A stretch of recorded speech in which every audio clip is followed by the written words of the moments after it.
Because for 54 years, they were trying to get Roe v. Wade terminated, and I did it. Well, I did something that nobody thought was possible. I got rid of Roe v. Wade on the issue, and he supports that. It was his Supreme Court justices, after all, that overturned Roe v. Wade, which was the biggest win for the pro-life movement. Now, a new poll showing Donald Trump could be vulnerable with independents. Lauren, what's the problem? The vulnerability is abortion. Oh, that's gonna hurt! It shows half of all voters support former President Donald Trump's position to let the states make their own laws when it comes to abortion. At the same time, Trump is getting blamed from some other corners for the Supreme Court overturning Roe versus Wade. From some other corners. By people, do you mean Trump himself? Because the man at every possible opportunity brags about how he was the one that got Roe overturned. As soon as he sees the red light of a blinking camera, he will say it. Trump is going to make a determination what he thinks is great for the country and what's fair for the country. But the fact that I was able to terminate Roe v. Wade after 50 years of trying, they worked for 50 years. I've never seen anything like it. They worked, and I was so honored to have done it. Well, I did something that nobody thought was possible. I got rid of Roe v. Wade. And by doing that,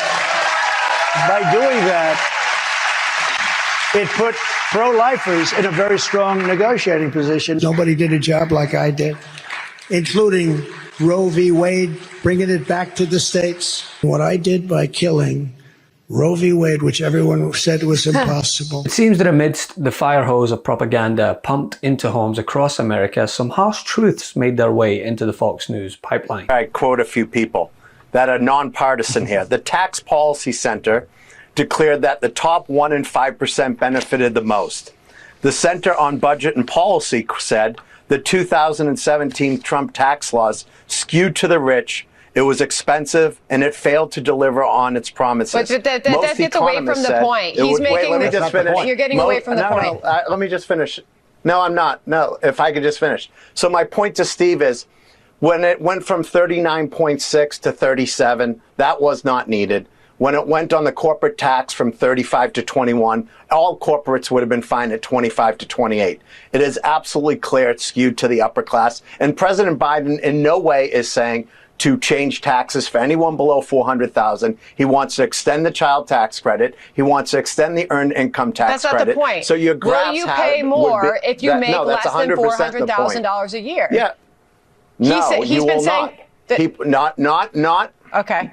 He wants to not change anything under $400,000. First, there was the reality that yes, many Republican voters continue to vote for Nikki Haley in primaries despite the fact that she dropped out a few months ago, and how that doesn't exactly bode well for the current GOP frontrunner. You talked about trying to unify the party. How do you bring these Nikki Haley voters, some of whom voted for you in 2020 but say they don't want to now? Oh, they'll all vote for me. How do you bring them back into the They can all vote for me again. They can all vote for me again, everybody. Donald Trump and President Biden clinching their respective primaries in a key battleground state. Biden took more than 90% of the Democratic vote in Pennsylvania's closed primary. But the surprise of the night came from the GOP race. There were still more than 100,000 voters casting their ballots for former candidate Nikki Haley. Now, you might remember she suspended her campaign last month after ballots had been printed. Speaking of a protest vote, Stuart, Nikki Haley received 16% of the vote yesterday. About 150,000 people voted for her. And that isn't interesting because she dropped out about 2 months ago. So look, if former President Trump is going to win Pennsylvania, he's going to have to coalesce the Republican Party here in Pennsylvania. To recent polls that show that not only independent voters, but large swaths of Republican voters have a less than favorable view of Donald Trump regarding his stance on abortion, specifically in regards to overturning Roe and the draconian laws that have passed since then. Now, a new poll showing Donald Trump could be vulnerable with independents. Lauren, what's the problem? The vulnerability is abortion.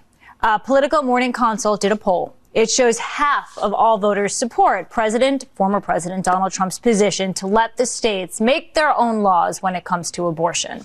At the same time, Trump is getting blamed from some other corners for the Supreme Court overturning Roe versus Wade. 60% of independents say they're unhappy with the high court's decision, and some 40% of Republicans agree. Wow. The bottom line is abortion is highly personal, highly emotional, and yes, it is a motivating issue.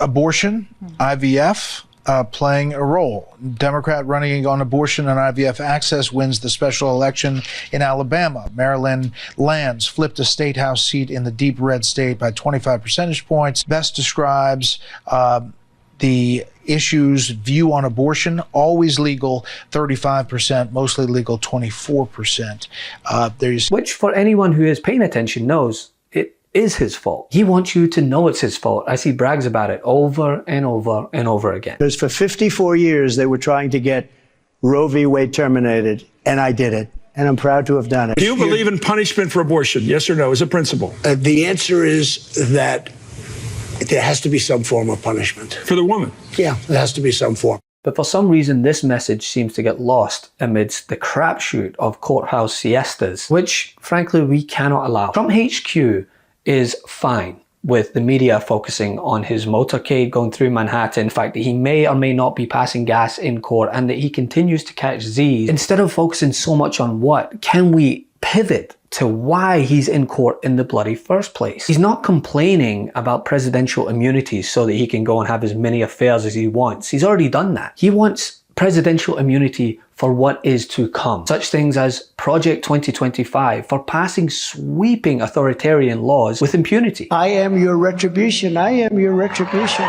Looks a lot like this. This is Project 2025, a 1,000-page blueprint being assembled by former Trump aides and Republican think tankers.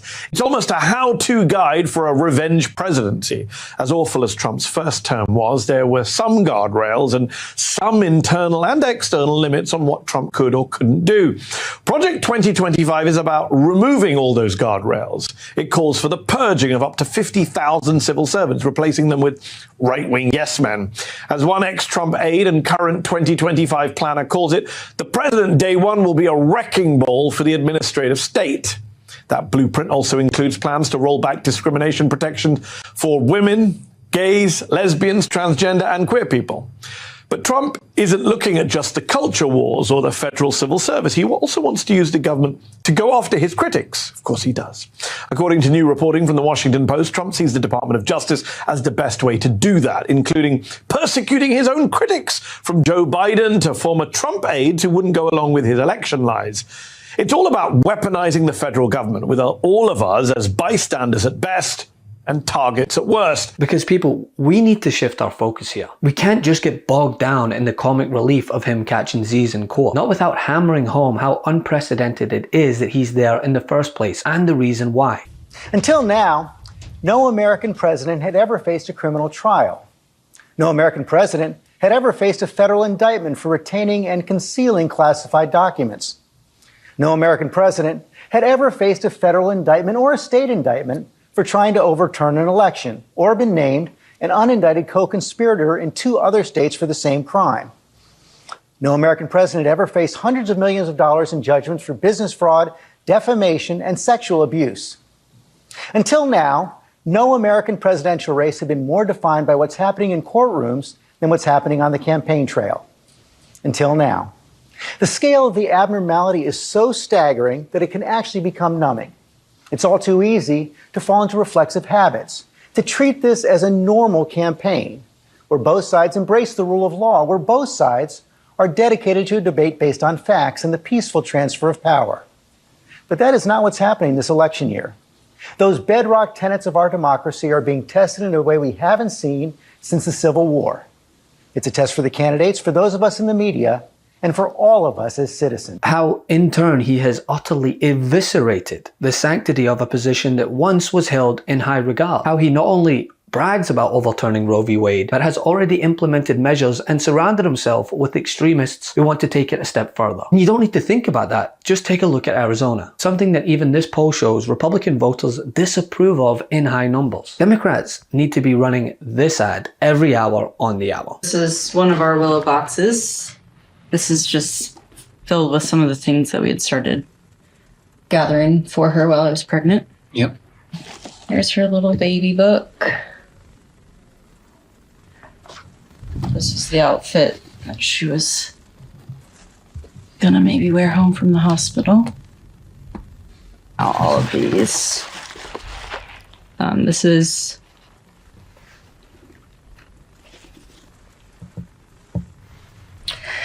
the blanket that she was in.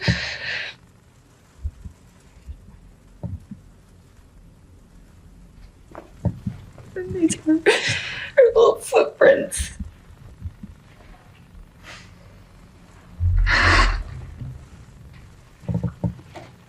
It's okay.